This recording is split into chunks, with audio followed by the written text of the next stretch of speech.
They say the deepest cuts do not come from the enemies hiding in the shadows, but from the very people you would gladly take a bullet for.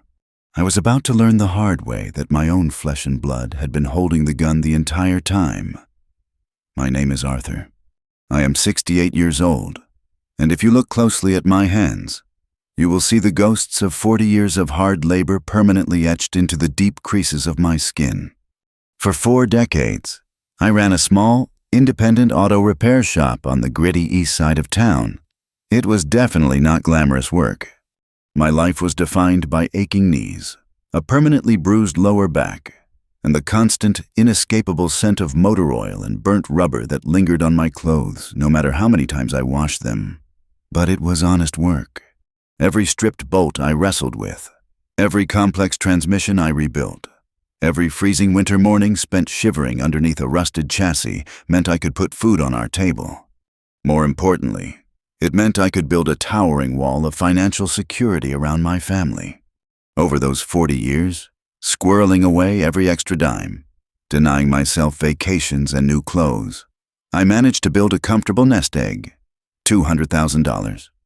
To the slick millionaires you see on television, that amount might be casual pocket change. To a working-class guy like me, it was a fortress. It was my legacy. But walls of brick and mortar, no matter how thick, cannot keep out the biting cold of an empty house. 10 years ago, the absolute center of my universe collapsed when my wife, Mary, passed away. The illness was fast and utterly merciless. I remember sitting by her hospital bed, listening to the rhythmic, mocking beep of the monitors, holding her fragile hand as she slipped away. When she took her last breath, she took all the warmth out of my home. The silence that followed her funeral was a physical weight that pressed down on my chest every single morning. To survive that crushing, suffocating grief, I poured every ounce of my remaining soul into our only daughter, Chloe. She was 22 at the time, right out of college, and struggling to find her footing in a harsh world. Standing by Mary's grave, I had made a silent vow that Chloe would never feel the cold winds of hardship as long as I was still breathing. I paid off her massive student loans in one lump sum. I bought her a brand new, highly reliable car. I paid her exorbitant rent for an upscale apartment downtown. I overindulged her at every conceivable turn, desperately trying to buy back the happiness that had been stolen from our broken family. I firmly believed I was building an unbreakable safety net for my little girl. I had no earthly idea I was slowly twisting the rope they would eventually try to hang me with. The unconditional love and support I offered freely slowly morphed into an expectation, then a firm demand, and finally, an absolute, unwavering entitlement. This toxic transformation accelerated into overdrive the day Chloe married Greg. Greg was a man who possessed the towering confidence of a billionaire and the actual bank account of a reckless teenager. He wore tailored suits he fundamentally could not afford, drove leased German luxury cars that constantly required expensive maintenance, and spoke entirely in empty corporate buzzwords. He considered himself a visionary entrepreneur. In stark reality, he was a walking disaster, jumping from one failed startup to another, always burning furiously through someone else's cash. And for the last 5 years, that cash had been mine. They treated my life savings like their own personal, bottomless ATM. First, it was $10,000 to fund Greg's revolutionary cryptocurrency consulting firm, which predictably vanished overnight without a trace. Then it was $15,000 for a down payment on a sprawling house that was wildly out of their realistic budget. Every single time they came knocking on my door, they brought bright smiles and hollow promises of immense returns. Every single time. I foolishly gave in, terrified of alienating the only family I had left in this world. Gradually, the dynamic shifted from asking to demanding. They stopped viewing me as a grieving father and started treating me like a stubborn bank manager who was inconveniently still alive. They would come over for Sunday dinners, drink my expensive wine, and sneer openly at my worn-out furniture. Greg would make passive-aggressive comments about my modest lifestyle while chewing the steak I paid for. He would gesture widely around my living room, mocking the faded floral wallpaper Mary had proudly picked out 30 years ago, and tell me I was living in the dark ages. He told me, with a straight face, that I had a poverty mindset. He actually used those exact words, a poverty mindset. This insult came from a man whose perfectly manicured hands had never lifted anything heavier than a titanium golf club. The absolute breaking point arrived on a violently rainy Tuesday evening. They showed up at my front door unannounced, bypassing the usual fake pleasantries entirely. Greg paced my living room floor, vibrating with a manic, desperate energy. Chloe sat rigidly on the sofa, her arms crossed tight against her chest, pointedly refusing to meet my eyes. Greg launched into pitching his latest, supposedly foolproof scheme. It was an app, a boutique fitness application that was absolutely guaranteed to disrupt the entire wellness market. All he needed, he casually stated, was $50,000 in seed money to finalize the beta testing and launch the marketing campaign. I sat back in my recliner. I looked at Greg, sweating profusely in his expensive silk shirt. And then I looked deeply at my daughter. I searched her face for a hint of the little girl who used to sit patiently on my garage workbench and watch me change brake pads. She was completely gone. In her place sat a cold, calculating stranger who viewed me only as an irritating obstacle to her unearned comfort. For the first time in a decade, I felt a bright, hot spark of self-respect ignite in my chest. I looked Greg squarely in the eye and shook my head. I told them no. I kept my voice perfectly calm. I explained that I was fully retired now. My knees were rapidly failing. I needed that remaining money for potential medical emergencies and to ensure I would not end up a burden on the state in my final, declining years. The well, I announced, was officially dry. The fake, friendly mask slipped off Greg's face instantly. His features twisted into an ugly, contemptuous snarl. He stopped pacing and stood directly over my chair, aggressively invading my space. He called me a small-minded, pathetic grease monkey. He said I was hoarding wealth that I was far too old and too profoundly stupid to ever enjoy. He aggressively accused me of stifling their limitless potential out of pure, jealous spite. I did not yell back at him. I did not rise to the bait. I simply turned my head to look at Chloe. I waited for her to step in. I waited for my daughter to stand up and tell her husband to show a shred of basic respect to the man who gave her everything. The man who had wiped her tears and funded her entire existence. Chloe slowly uncrossed her arms. She looked me dead in the eye, devoid of any warmth or affection, and delivered the killing blow. She coldly stated that Greg was entirely right. She told me I was being incredibly selfish and deeply irrational. She told me I lived a pathetic, incredibly small life, and that holding on to that money was practically stealing from her bright future. Then she leaned forward and said the words that shattered my heart into a million irreparable pieces. She said the money would be hers eventually anyway, so I had no moral right to keep it locked up in a dusty safe while they were out there struggling to build an empire. Without waiting for a response, they turned and stormed out of the house, leaving the front door wide open to the howling storm outside. I sat completely alone in my armchair for hours, the cold air rushing into the hallway, listening to the heavy rain lash violently against the living room windows. The grief I had felt over losing Mary was a sharp, tearing pain. The pain I felt now was entirely different. It was a cold, spreading venom in my veins. My unconditional love had not protected her from the world. It had created a monster. The loving, accommodating father who would have moved mountains for his little girl died quietly in that leather chair as the clock struck midnight. In his place, a profoundly betrayed, hardened man opened his eyes to the grim reality of his own home. If my daughter and her arrogant husband thought a simple refusal was the end of the story, they had severely underestimated the mechanic they so thoroughly despised. The silence that followed the storm was heavier than the rain, thick with the kind of unspoken apologies that never actually arrive. I invited them back to my home 4 days later, foolishly hoping a traditional Sunday dinner might somehow stitch our torn family back together. I spent all of Sunday morning in the kitchen, meticulously preparing the exact pot roast Mary used to make for special occasions. I roasted the carrots until they were perfectly tender, caramelized the onions, and seasoned the beef with the heavy hand of a man desperate to buy back his daughter's affection with a warm meal. I set the dining room table with our best china, the plates we had received as wedding gifts nearly 45 years ago. I wanted to remind them of our foundation. I wanted them to remember who we were before the money and the greed poisoned the well. They arrived exactly at 5 o'clock in the evening. The moment Greg stepped over the threshold, I instantly knew something was profoundly wrong. He was usually arrogant, puffing out his chest like a peacock, but today he looked like a cornered animal. His eyes darted nervously around the hallway, and his usually flawless hair looked slightly disheveled. He was sweating right through his expensive designer sweater despite the crisp autumn chill in the air. Chloe was no better. She refused to make eye contact with me, keeping her gaze firmly fixed on the scuffed hardwood floor.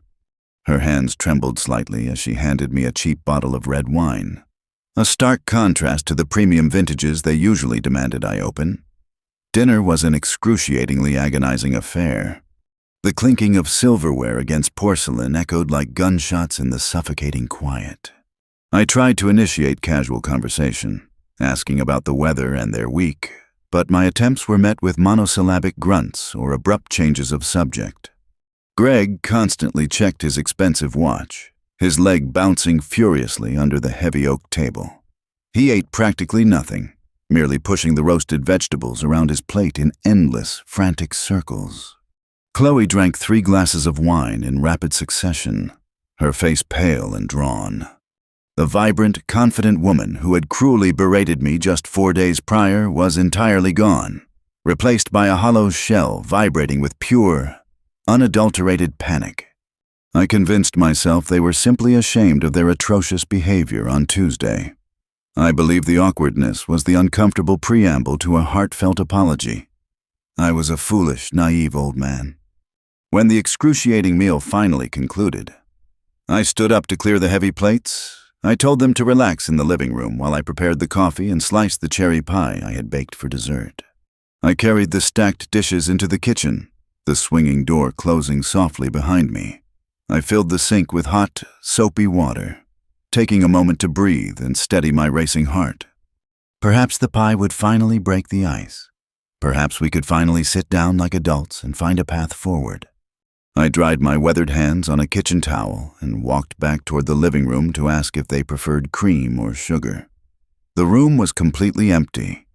A harsh, bitter wind rattled the loose window panes in the hallway. I noticed the heavy sliding glass door leading to the back porch was cracked open just an inch, letting the freezing autumn air bleed into the warm house. I walked quietly toward the glass, intending to close it. When I heard Greg's voice, it was not his usual booming, confident corporate tone. It was a harsh, terrified whisper, laced with pure venom and raw desperation. I stopped dead in my tracks, pressing my back against the cold wall just beside the slightly open door. I held my breath, terrified that even the sound of my lungs expanding might give away my position. Greg sounded like a man standing on the edge of a cliff. He fiercely whispered that time was completely out. He frantically explained that they had exactly 5 days to produce $50,000, or the people they borrowed the money from were going to take matters into their own hands. These were not bank executives or credit card companies.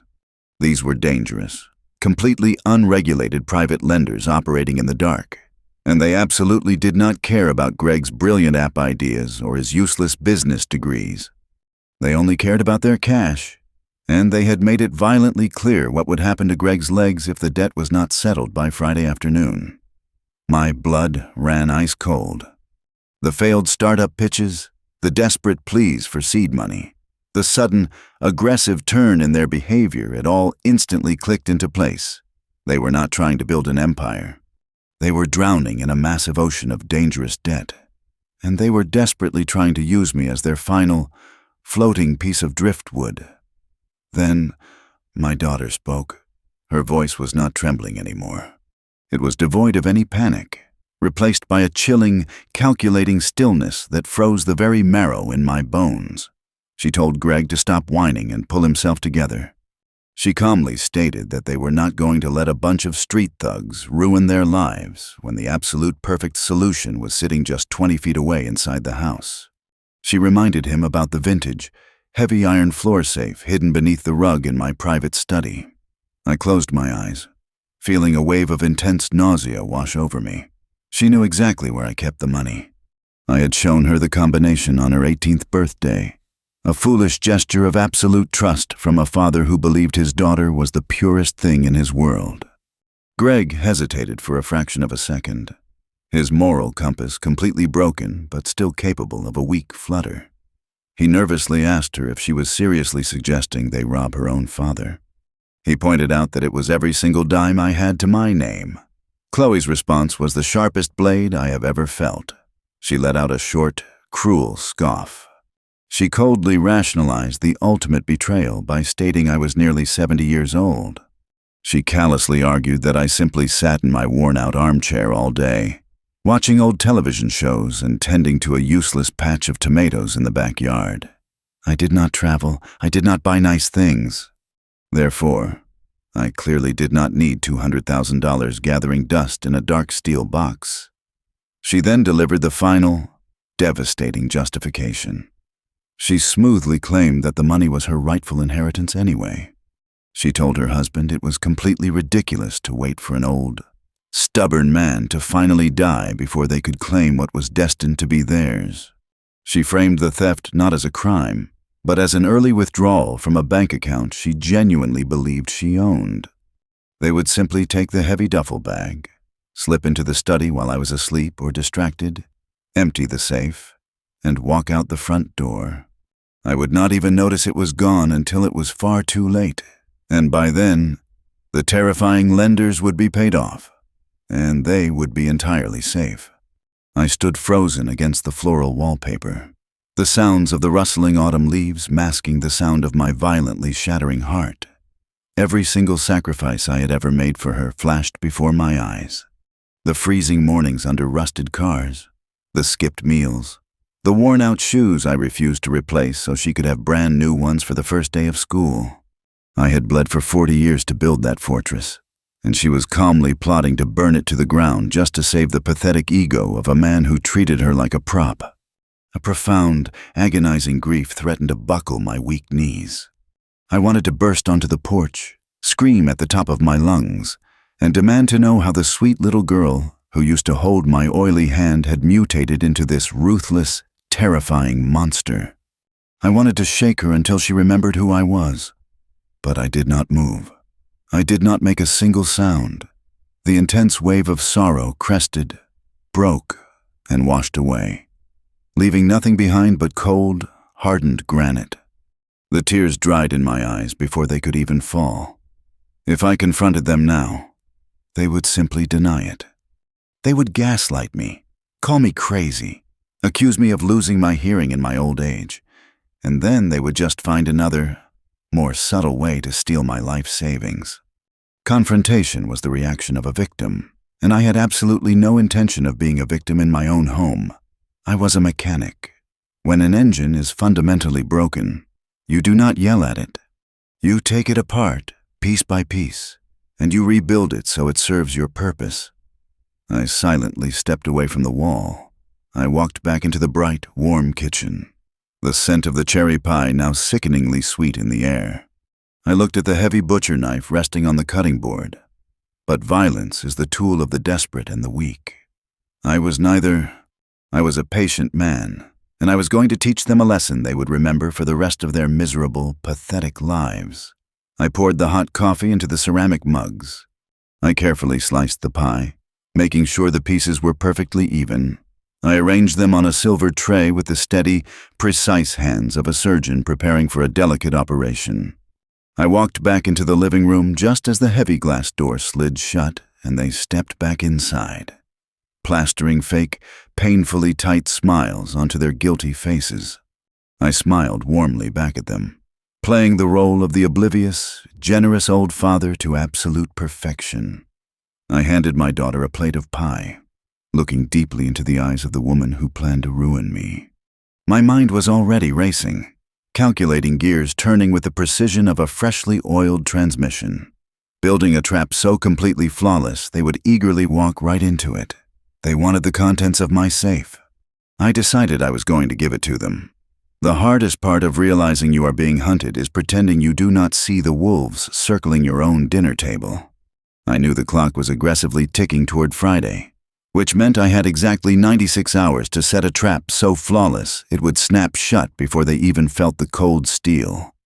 When Chloe and Greg finally left my house that Sunday evening, armed with their fake smiles and empty compliments about my cherry pie, I locked the front door and leaned heavily against the thick wood. The house was completely silent again, but the silence had transformed. It was no longer the heavy, mourning silence of a widower missing his wife. It was the sharp, vibrating silence of a soldier preparing for a siege. I poured myself 2 fingers of cheap bourbon, sat down in my worn leather recliner, and let the gears in my head grind into motion. My first instinct had been to change the combination on the heavy iron floor safe hidden beneath the thick Persian rug in my study. It would have been the easiest, most logical move, but logic rarely cures the disease of greed. If they found the safe locked tight with a new combination, they would not simply give up and apologize. They were drowning in a sea of dangerous debt. And desperate people do not just walk away from a life raft. They would try to pry it open. They would try to manipulate me into opening it. Or worse, their terrifying private lenders would show up at my front door when Greg inevitably failed to pay. No, simply locking them out would not solve the fundamental problem. I needed them to take the money. I needed them to believe they had won, completely and utterly. To pull off a vanishing act, you need the perfect illusion. On Monday morning, precisely at 8 o'clock, I picked up my old, battered telephone and dialed a number I had not called in nearly 5 years. During my 40 years running the auto repair shop, I had serviced thousands of vehicles, from rusted-out sedans to pristine sports cars. One of my most loyal customers was a man named Marcus. Marcus owned a beautifully restored, incredibly temperamental vintage pickup truck that required constant, loving attention. He also happened to be a senior prop master for a major film production studio that frequently shot movies in our city. I had saved Marcus from missing countless production deadlines by keeping that stubborn truck running on sheer willpower and spare parts. He always told me that if I ever needed a massive favor, I just had to say the word. I was about to call in that marker. Marcus answered on the 3rd ring, his booming voice instantly recognizable. I kept my tone incredibly light, playing the role of the jovial retiree looking to have a little bit of fun. I told him I was organizing a massive, elaborate practical joke for a fellow mechanic who was retiring next week, a gag involving a fake lottery payout. I asked him, very casually, if he could temporarily lend me a significant amount of high-quality, realistic-looking prop money. Marcus laughed loudly, completely oblivious to the dark reality behind my request.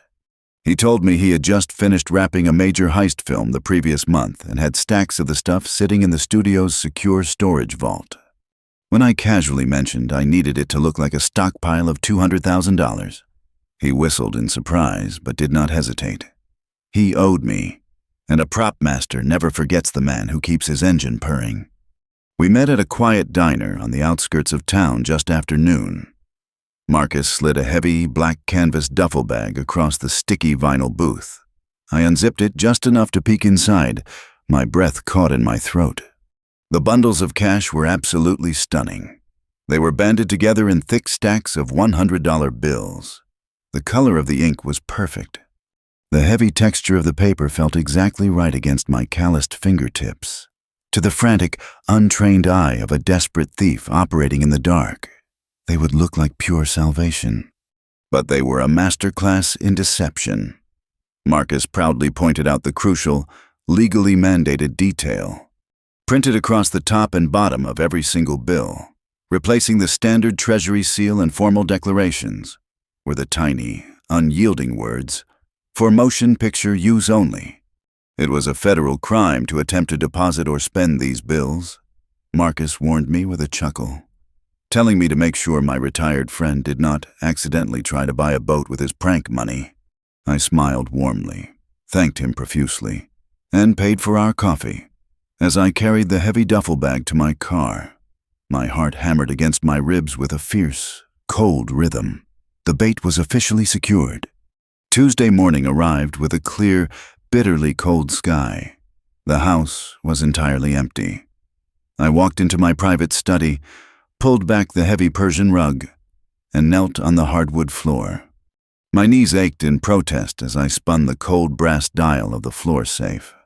I pulled the heavy iron door open, revealing the neatly organized stacks of my actual, hard-earned life savings.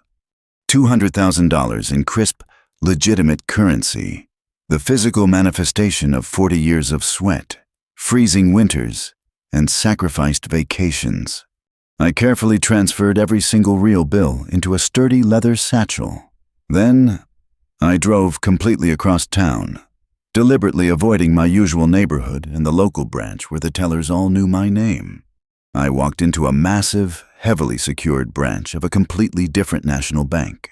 I sat down with a sharply dressed financial advisor and opened a brand new, highly secure account. I deposited every last dime of my real money. As the teller ran the cash through the counting machine, the rhythmic thumping sound felt like a heavy chain snapping off my chest. My legacy was finally safe, locked away behind walls of corporate steel and complex passwords my daughter would never guess. I drove back to my empty house, carrying the canvas duffel bag full of Marcus's Hollywood illusions.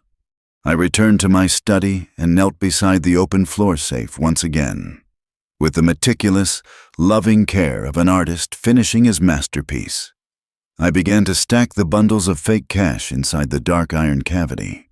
I arranged them exactly as my real money had been arranged. I made sure the edges lined up perfectly. I made sure the stacks looked dense, heavy, and undeniably real. As I closed the heavy steel door of the safe and spun the dial, securing the trap, I knew they would come for it soon, completely unaware that their salvation was actually the instrument of their total destruction. The illusion was flawless. I stood up, rolled the thick Persian rug back over the trapdoor, and brushed the dust from my trousers. I felt a strange, profound sense of peace settle over my shoulders. I was no longer an old man waiting to be robbed by his own flesh and blood. I was the architect of my own justice. They believed they had completely outsmarted a tired, oblivious old man. But they failed to realize that desperation makes people incredibly blind. And Greg was blindingly desperate to survive his Friday deadline with his dangerous lenders. I walked into the kitchen to brew a fresh pot of coffee. The stage was perfectly set. The props were meticulously placed in their marks. All I had to do now was wait for the actors to arrive and perform their miserable, heartbreaking play. There is a specific kind of cold that settles into your bones when you know a betrayal is walking right up your front steps. I felt that icy chill the moment the heavy brass knocker echoed through the quiet house on Tuesday evening. I did not rush to answer it. I let them wait in the freezing autumn wind for a full minute, leaning heavily against the kitchen counter, steadying my breathing. When I finally pulled the heavy wooden door open, I found Chloe and Greg huddled together on the porch. They were holding a large bakery box, and their faces were painted with expressions of deep, manufactured sorrow. Chloe stepped forward first, her eyes wide and pleading, presenting the box like a peace offering to an angry king. She told me they had brought an apple pie from my absolute favorite bakery downtown. She said they felt terrible about the way things had ended the previous week, and just wanted to spend a quiet, peaceful evening together. I looked at the pastry, recognizing the expensive logo on the cardboard. And then, I looked at my daughter. The sheer audacity of using a $10 baked good to smooth over the planned theft of my entire life savings was staggering. They had absolutely no idea the house they were stepping into was no longer a safe haven, but a carefully constructed theater where every prop was perfectly in place to ensure their downfall. I stepped aside, plastering a tired, welcoming smile across my weathered face. I ushered them into the warm hallway, playing the role of the lonely widower who was simply grateful for the company. I took their heavy winter coats and hung them in the closet, my hands trembling just enough to sell the illusion of my frail old age. We moved into the living room, and the performance truly began. Greg, usually so arrogant and loud, sat stiffly on the edge of the floral sofa, nodding respectfully at every mundane thing I said. He offered a strained, highly rehearsed apology for his outburst the previous week, claiming the stress of his new business venture had temporarily clouded his judgment. He promised he would never speak to me that way again. The words tasted like ash in the air. I nodded slowly, accepting his hollow apology with a gracious wave of my hand, telling him that family was the most important thing in the world and that all was forgiven. Chloe went into the kitchen to slice the pie, returning with 3 plates and a pot of decaffeinated coffee. We sat together in the dim light of the living room, eating the sweet apples and exchanging meaningless pleasantries. I forced myself to chew every single bite, swallowing down the rising bile in my throat. I talked at length about my aching joints, the terrible arthritis flaring up in my knees, and how the cold weather was making me feel incredibly exhausted. I leaned heavily into the character of a man who was rapidly fading, a man who possessed no threat and no awareness of the sharp knives being sharpened right in front of him. As the grandfather clock in the hallway struck 8 o'clock, I let out a long, exaggerated yawn. I set my empty plate down on the wooden coffee table and sank deeper into my heavy leather armchair. I told them I was going to rest my eyes for just a few minutes, apologizing for being such poor company. Chloe rushed to my side, her voice dripping with fake, sugary concern. She pulled a knitted blanket from the back of the sofa and draped it carefully over my legs, softly telling me to sleep, and that they would clean up the dishes. It was the exact same tender gesture my late wife used to make when I came home exhausted from the garage. The absolute cruelty of my daughter using her mother's memory as a smokescreen for robbery nearly made me break character and throw them both out into the freezing street. Instead, I simply murmured my thanks, let my head loll slightly to the side, and closed my eyes. I slowed my breathing, matching the deep, rhythmic cadence of a man in a heavy slumber. For the first 5 minutes, the house was perfectly still. Then, the subtle, terrifying sounds of the betrayal began. I heard the soft clinking of the porcelain plates as Chloe gathered them from the table. I heard the quiet rushing of water from the kitchen sink. And then, I heard the faint, unmistakable squeak of Greg's expensive leather shoes shifting cautiously on the hardwood floor. Through the tiny slits of my slightly parted eyelids, I watched my son-in-law stand up from the sofa. He looked toward the kitchen, exchanged a silent, urgent nod with Chloe, and then turned his greedy gaze toward the dark hallway that led to my private study. My heart pounded against my ribs like a trapped bird, but I kept my body entirely limp. I watched Greg pull a rolled-up canvas duffel bag from beneath his thick wool sweater. He moved with the desperate, frantic energy of a starving man spotting a feast. He crept down the hallway, completely disappearing into the shadows. A few seconds later, Chloe silently emerged from the kitchen, wiping her hands on a dish towel, and stood guard at the entrance to the living room, her eyes fixed intensely on my resting face. I focused all my attention on my ears, tracking Greg's unseen movements. I heard the faint, familiar creak of the floorboard just outside the study door.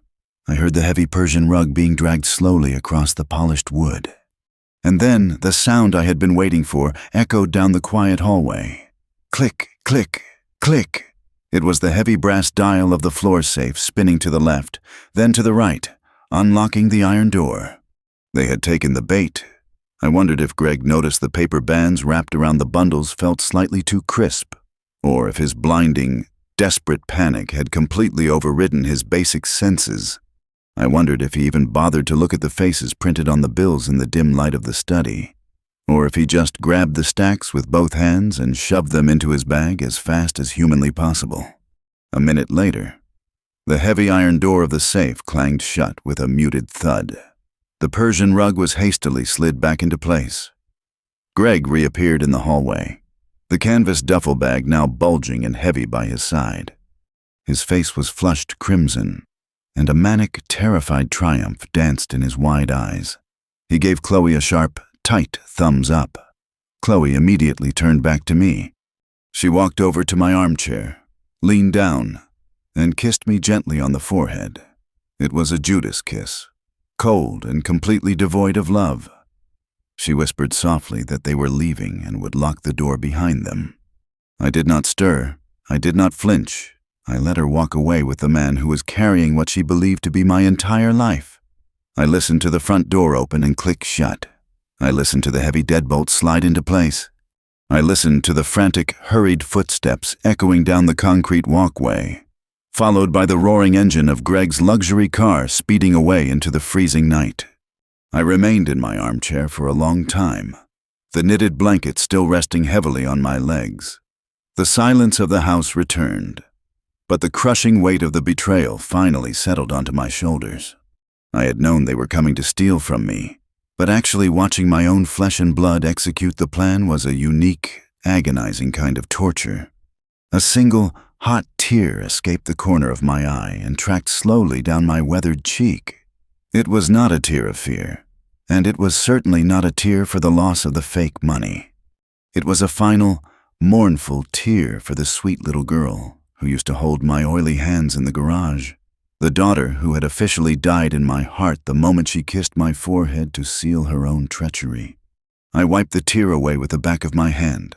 I threw the blanket off my legs and stood up in the dark living room. The sorrow evaporated, rapidly replaced by a cold, searing anticipation. I walked over to the front window and looked out at the empty street. They were gone, racing toward their Friday deadline with a bag full of Hollywood props, fully believing they had just saved their own miserable lives. I smiled.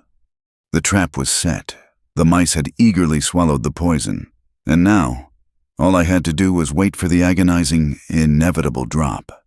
A ticking clock is the loudest sound in the world when you know it is counting down to someone else's destruction. I had exactly 48 hours to watch my daughter and her husband sprint blindly toward the edge of a very steep cliff. The morning after a robbery should theoretically be filled with chaotic panic, wailing police sirens, and shattered nerves. For me, Wednesday morning began with a profound, almost terrifying sense of absolute peace. I woke up precisely at 6 o'clock, sunlight streaming warmly through the bedroom blinds, and listened to the quiet hum of the kitchen refrigerator. I walked slowly down the hallway and stood in the doorway of my private study. The heavy Persian rug was slightly askew, hastily kicked back into place by a terrified thief in the dark. I did not bother to move it. I knew exactly what lay beneath it. An empty iron box that used to hold 40 years of my sweat, blood, and tears was now holding absolutely nothing, because the fools had taken exactly what I wanted them to take. I walked into the kitchen, brewed a strong pot of dark roast coffee, and drank it on the back porch. I felt incredibly light. The oppressive, suffocating weight of trying to save a daughter who actively despised me was completely gone. I spent the entire Wednesday afternoon on my hands and knees in the backyard dirt, aggressively pulling weeds from my tomato garden. Gardening is a lot like raising a family. You prepare the soil, you plant the seeds with boundless hope, you water them daily, and you pray the harsh weather does not destroy your hard work. But sometimes, no matter how much unconditional love and careful attention you pour into the earth, a creeping, stubborn rot takes hold of the roots. You cannot reason with the rot. You cannot love it away with second chances and open wallets. You just have to dig your bare fingers deep into the mud and rip the toxic vines out by their base before they choke the life out of everything else you hold dear. As I violently yanked a thick handful of thorny weeds from the soil, snapping their stems, I realized I was finally pulling Greg and Chloe out of my life. I wondered if Greg had even bothered to look closely at the bundles of cash in the harsh light of his luxury apartment, or if his frantic arrogance had already blinded him to the tiny, lethal text printed across his supposed salvation. I knew exactly how Greg's pathetic, fragile corporate mind operated. He was a fundamental coward who desperately liked to pretend he was a legitimate, powerful businessman.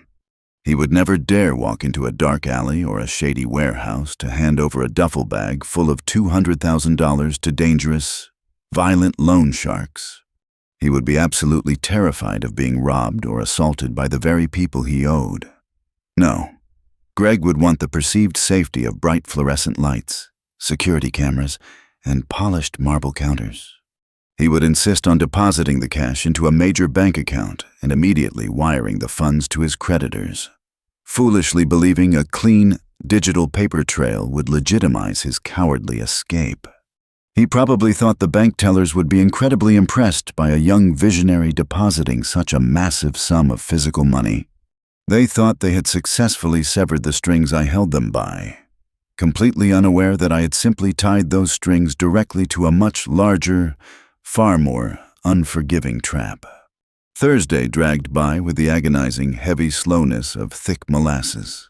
Every single time the antique grandfather clock in the hallway chimed the passing hour, my heart skipped a tiny beat against my ribs. I spent the entire day hidden away in my old garage, carefully cleaning and oiling my wrenches and heavy socket sets. The familiar, sharp scent of motor oil usually brought me immense comfort, reminding me of a simpler time. But today it just made me hyper-aware of the passing minutes. I held a heavy silver wrench in my hand, wiping away decades of grime, and suddenly remembered the warm summer afternoon I taught a 7-year-old Chloe how to change a bicycle tire. She had black grease smeared across her small forehead, beaming with absolute, pure pride when she tightened the final lug nut by herself.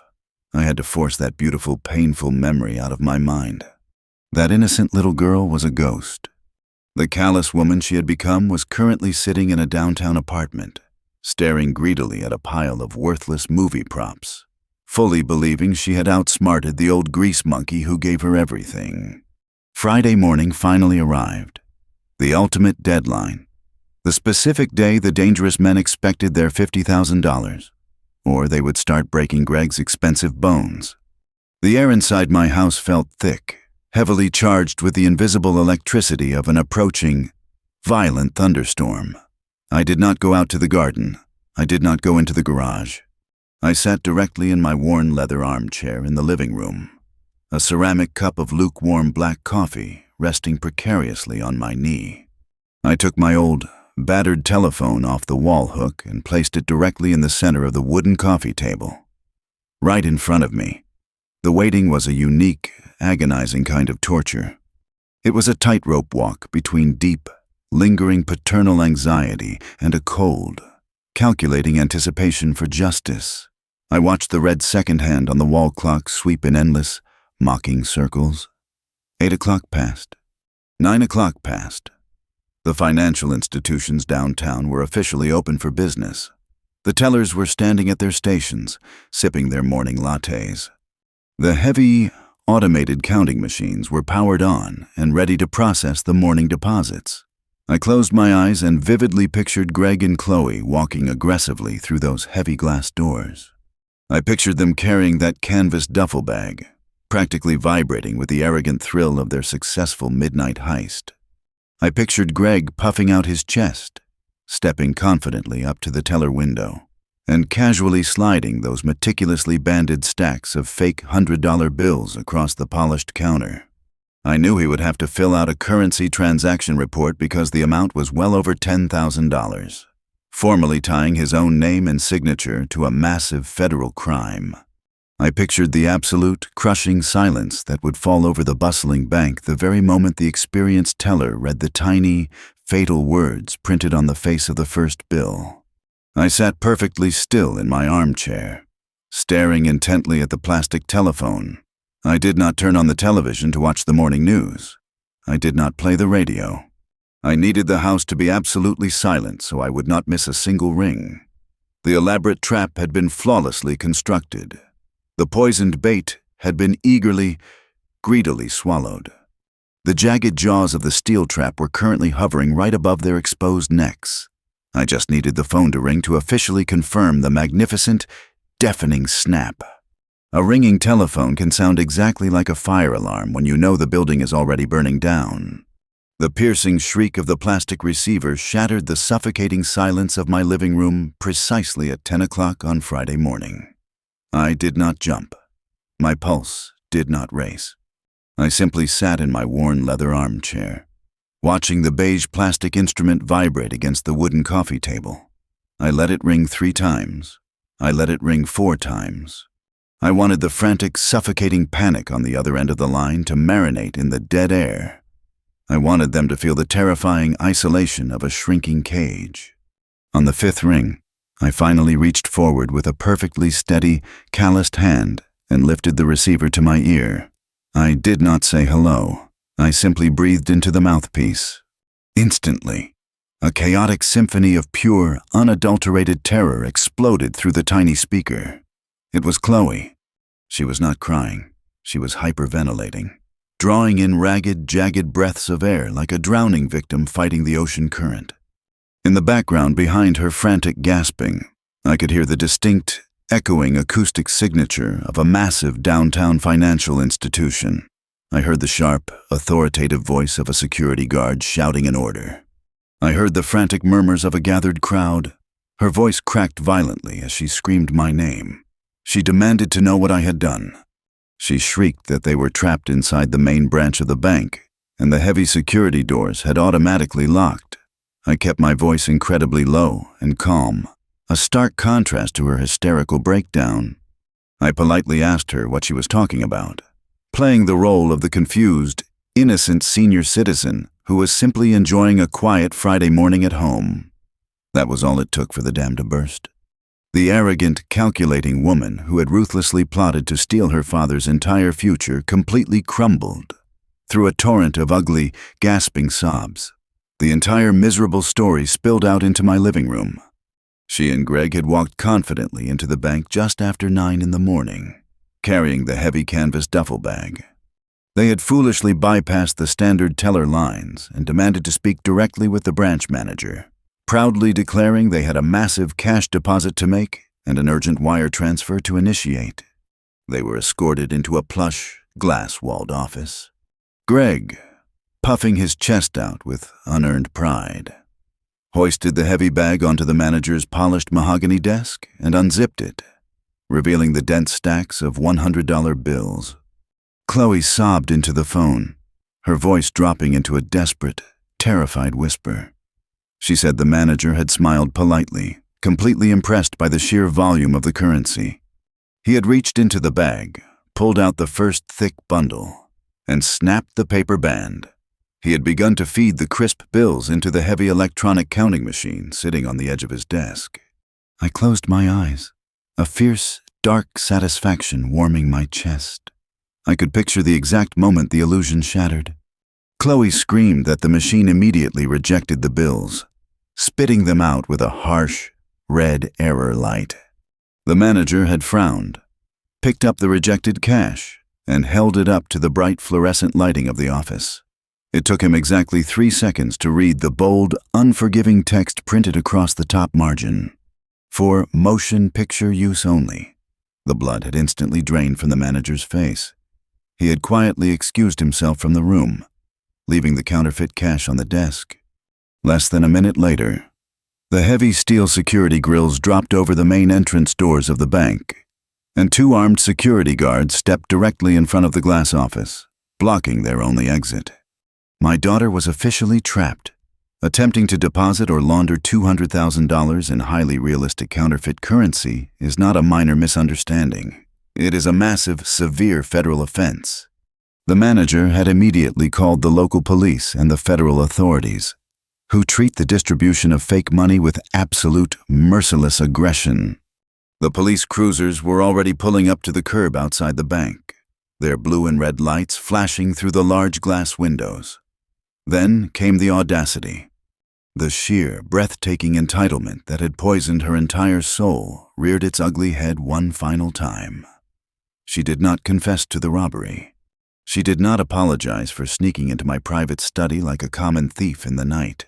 Instead, she fiercely demanded that I get in my car and drive downtown immediately. She begged me to burst into the bank and tell the heavily armed police officers that I had given them the money. She pleaded with me to claim it was all a terrible, elaborate practical joke I had played on them, and that they had absolutely no idea the bills were fake movie props. She wanted me to take the blame for possessing counterfeit currency, practically begging me to throw myself onto the tracks to stop the speeding train she had gleefully started. She cried out that Greg's dangerous creditors were expecting a $50,000 wire transfer by the end of the day, and if they went to jail, those violent men would hunt them down inside the prison walls. She was offering me a choice between saving her pathetic life or protecting my own freedom. If this had happened a decade ago, I would have grabbed my car keys without a second thought. I would have lied to the federal agents. I would have sacrificed my own clean record, my reputation, and my very freedom just to see my little girl walk out of those glass doors. But the little girl I loved had died the night she stood on my back porch and calmly explained why an old man did not deserve to keep his own hard-earned money. I sat back in my leather armchair. I looked at the framed photograph of my late wife sitting on the mantelpiece. I felt a profound sense of clarity wash over my tired mind. I knew exactly what would happen when the police inevitably realized Greg and Chloe were lying, and the detectives turned their sharp, unforgiving gaze toward my house. I was more than ready for them. The foundation of my final defense was already poured and completely solid. I brought the plastic receiver back to my mouth. The chaotic noise of the bank in the background was growing louder. A stern voice was commanding everyone to step back.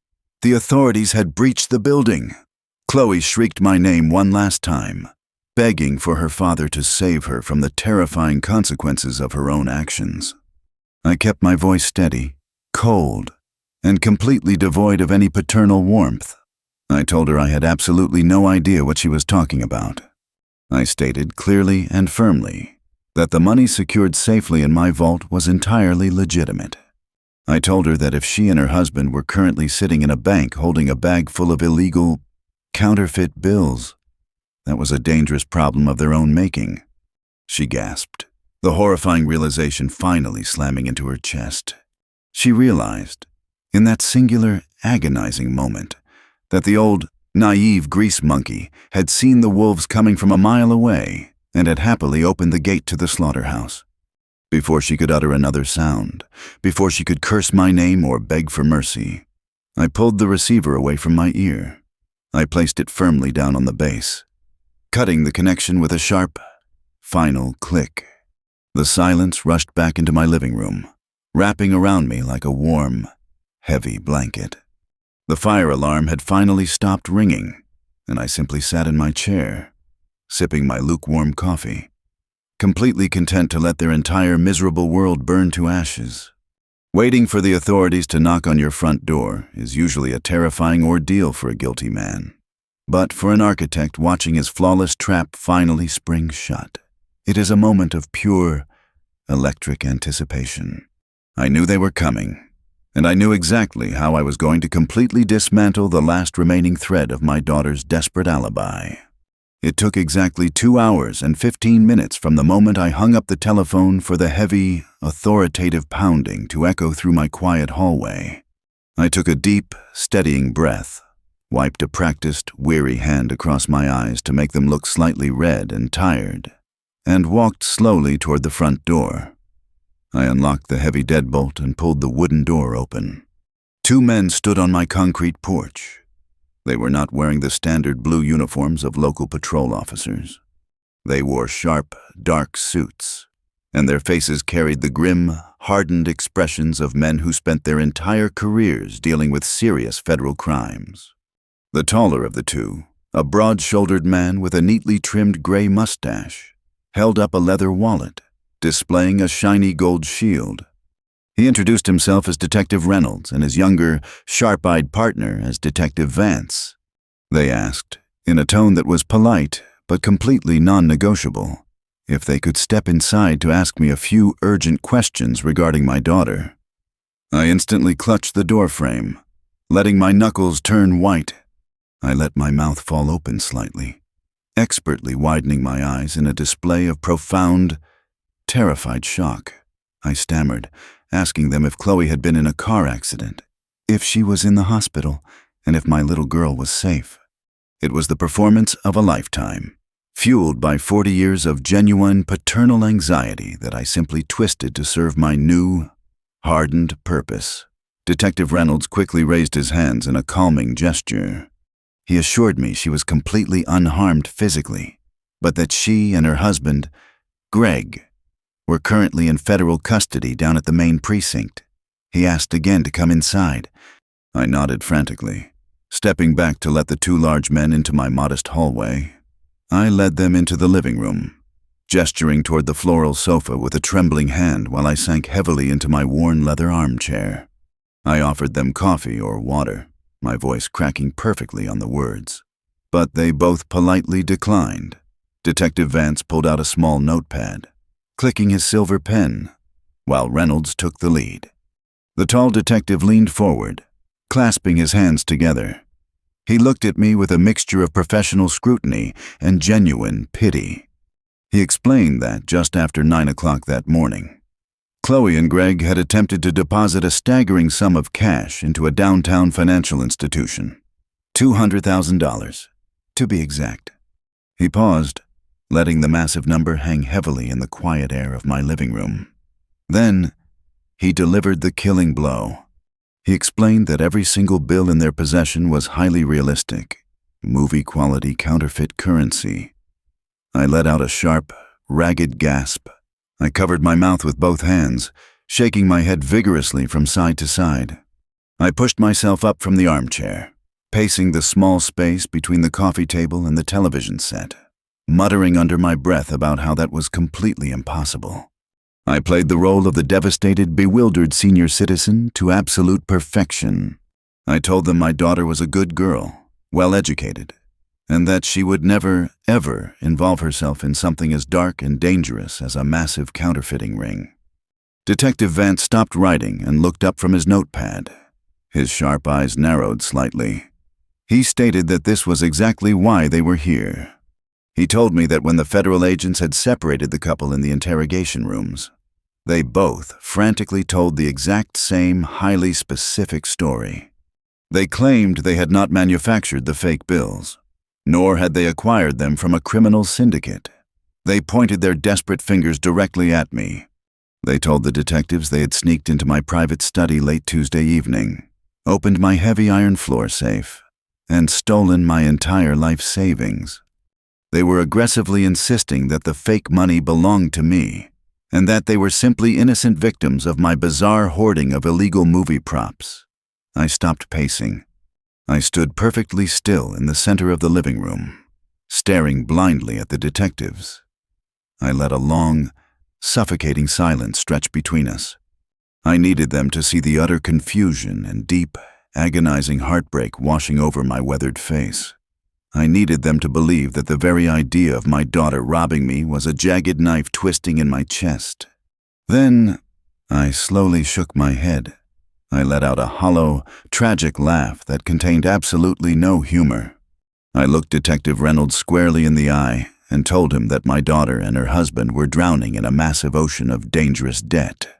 I explained how Greg had been hounding me for months, demanding $50,000 to fund his failing business ventures, and how I had finally, firmly cut them off just last week. I suggested, my voice thick with manufactured sorrow, that their crushing financial desperation must have driven them to seek out dangerous people, acquire fake money, and attempt a spectacularly foolish laundering scheme to save their own lives. I wondered aloud what the violent private lenders they owed money to would do when they realized the Friday deadline had passed and Greg was locked in a federal holding cell. I wondered how Chloe would survive the terrifying reality of the massive corner she had painted herself into. Detective Vance frowned, tapping his silver pen against his knee. He pointed out that their story about the safe was incredibly detailed. They knew exactly where it was hidden beneath the Persian rug, and they knew the combination.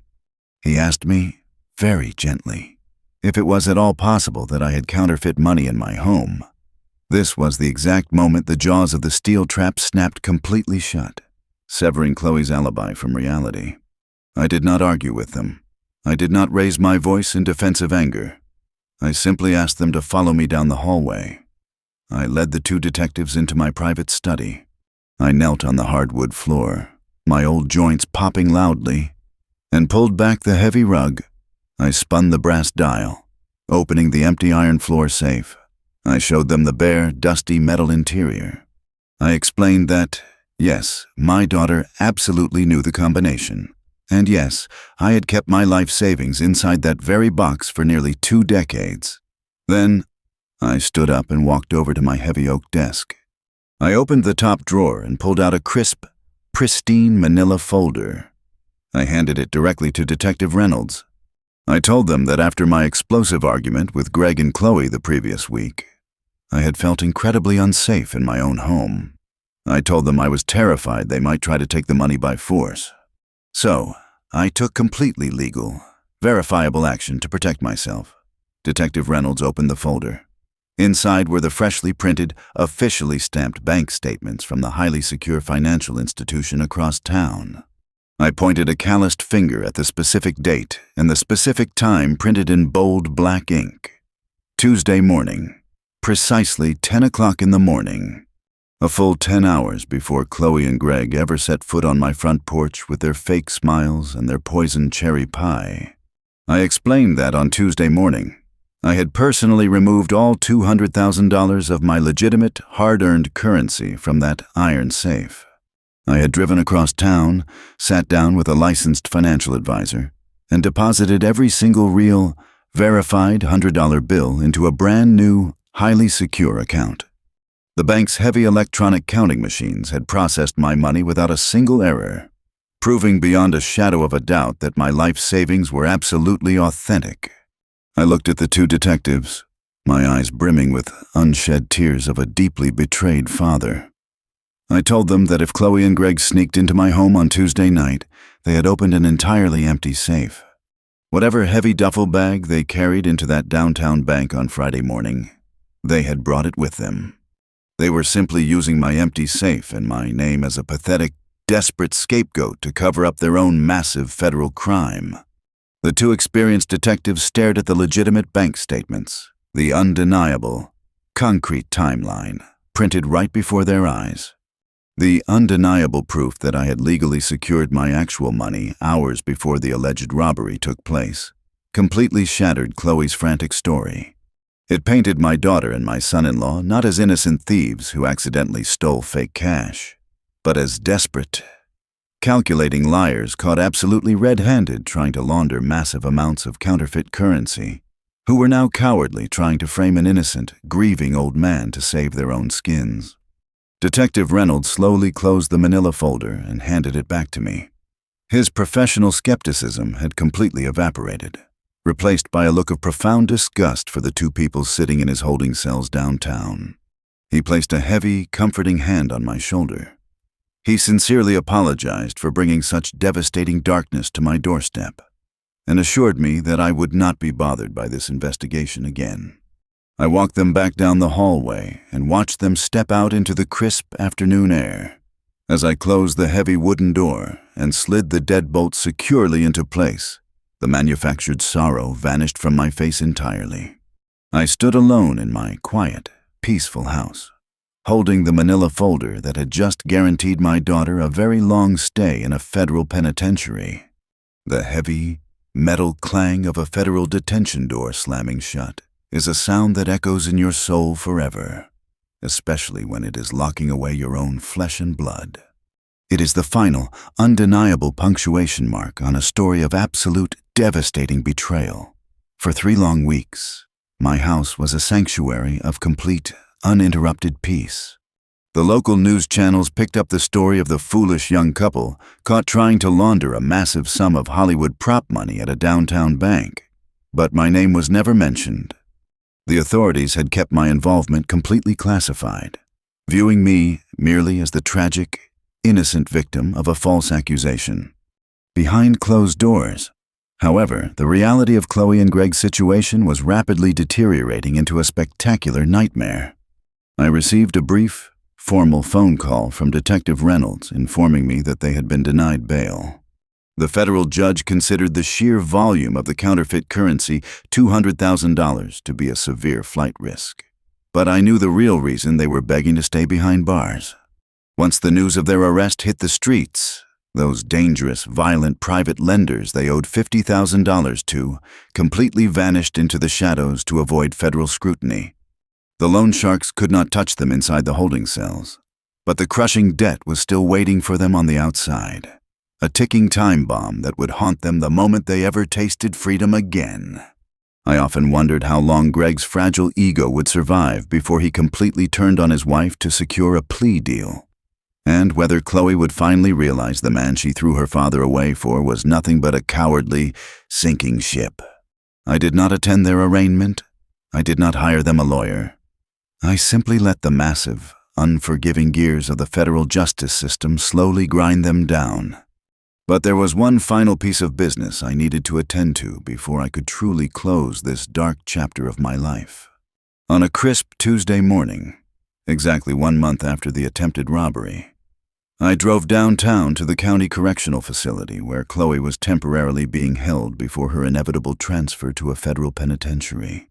The visiting room was a bleak, sterile environment, smelling sharply of bleach and deep, lingering despair. I sat down on a hard plastic chair, separated from the inmate holding area by a thick, smudged wall of bulletproof glass. When the heavy metal door opened and the guard escorted my daughter into the small booth on the other side of the glass, a cold shiver ran down my spine. The transformation was absolute. The arrogant, highly styled woman who had sneered at my floral wallpaper and demanded my life savings was completely gone.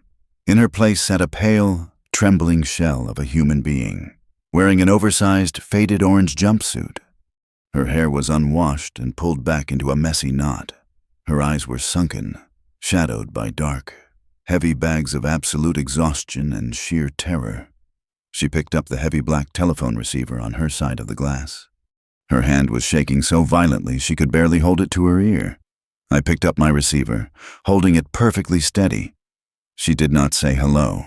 She immediately burst into a torrent of desperate, ugly tears. She pressed her free hand against the thick glass, begging me to help her. She cried out that the public defender was completely useless, that the prosecutors were threatening her with 20 years in federal prison, and that Greg was already trying to blame the entire scheme on her to save his own pathetic skin.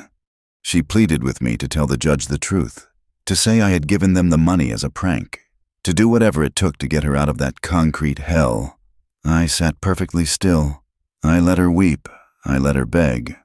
I looked at the woman who had coldly rationalized my financial ruin, and I felt absolutely nothing but a hollow, distant pity.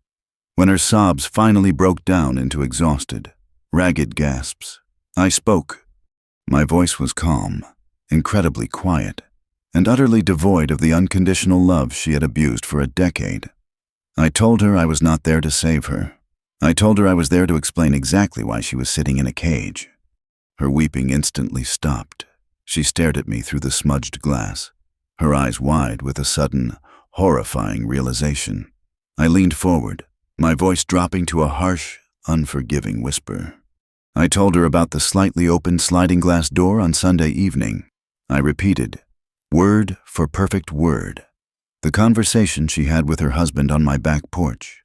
I reminded her of the exact moment she told Greg that I was too old to need my own money, and that she was simply taking an early withdrawal on her inheritance. The remaining color rapidly drained from her face.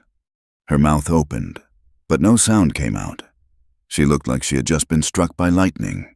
I continued, my words striking like precise hammer blows. I explained how I had called in a massive favor from an old client who worked as a Hollywood prop master. I described, in agonizing detail, how I had legally moved every single real $100 bill of my life savings into a brand new, highly secure bank account on Tuesday morning. I told her how meticulously I had stacked the worthless movie props inside my floor safe, perfectly setting the stage for her and her husband to walk right into their own destruction. I watched her completely shatter.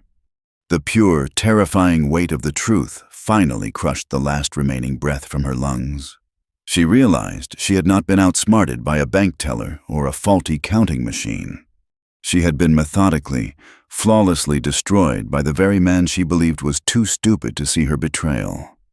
I looked deeply into her terrified eyes and delivered my final, unyielding judgment. I told her that she had demanded an inheritance from a man who was still breathing. I told her that respect is not something you can demand with a cruel tongue, and love is not an endless, overflowing bank account you can simply drain whenever you make a foolish mistake. I told her she had chosen her path. She had chosen her husband over her father, and now she was going to pay the absolute, devastating price for that choice.